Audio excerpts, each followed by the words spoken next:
Toronto. I used to have a trading office in Toronto. Yeah. Years ago. Shoot, I had 300 traders in office in Toronto. And so, you know, it was the era where, you know, the internet has made offices, not just the internet, but internet being one of the major things has made offices obsolete today. You don't need to go to a trading office. I just think that's not even smart, right? But before that, you needed an office. Like, where were you going to get your data from?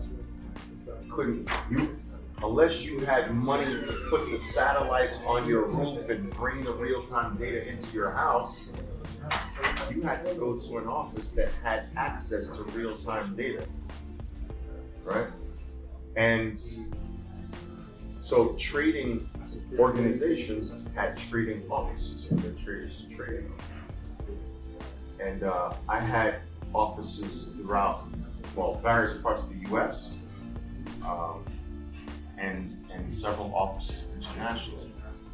And it was an interesting world. So what's interesting is that I discovered there were differences in cultures that created different traders and different mindsets.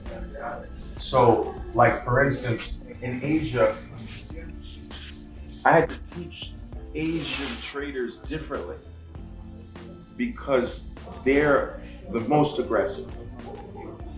They're the quietest people, but trading, they're the most aggressive. So it's like I gotta hold them back. So I had to teach them differently. I had to teach them to be more cautious. They have a bigger gambling tendency to gamble than any other culture. I find that in the Latin culture, it's kind of the opposite. They're a little more careful. So I got to teach them to be more aggressive, right? They need more Asian in them. Right?